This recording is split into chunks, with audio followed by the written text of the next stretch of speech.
if you're kind of following a more traditional or conventional pre-med route, again, nothing is better or worse than the other thing. So I mean, that is absolutely fantastic. If you know being a doctor is something you want to do from day one or day, I don't know, 100 when you came to Penn, that is fantastic. And I think that I am maybe biased because of what I'm doing and what I've seen other people do, but I am a huge believer in definitely taking a gap year if you can at all. I mean, two if possible, but I understand that with timing and med school, that's already hard. But I think it's so important to take the gap year, not only just to kind of give yourself a literal mental break from academia and kind of classes, but also to get in touch with the reason for why you want to be a doctor. So whether you take a gap year and you work in the hospital, you work in a research lab, you are a medical scribe, which one of my friends is doing right now, and she's going to Harvard. I think that there's a lot of really important things to be said for being in the working world and understanding not only, what are my motivations and what do I care about? Like while I'm doing this thing, this medical scribe thing, this lab research, working in the hospital as a coordinator, whatever you choose to do,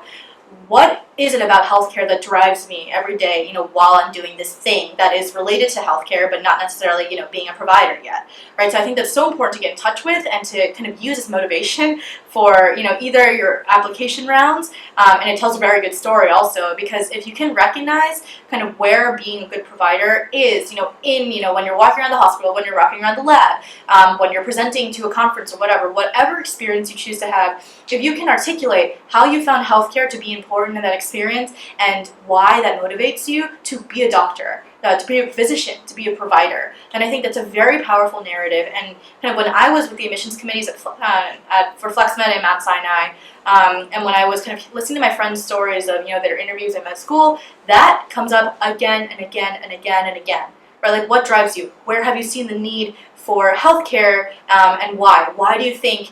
What qualities do you have that would make you good at this? The way that you conceive and perceive healthcare to be.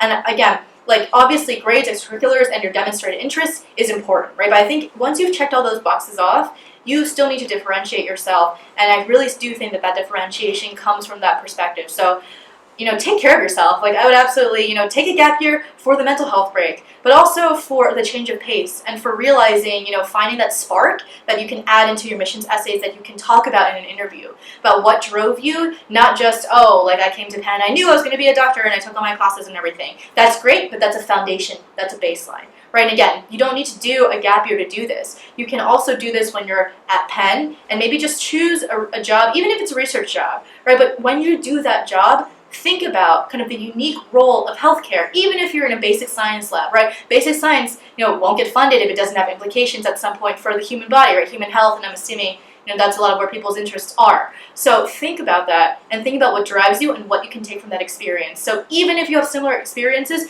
if you can pull out uniquely what makes that important for being a physician or provider, I think that is extremely helpful kind of in navigating the application process.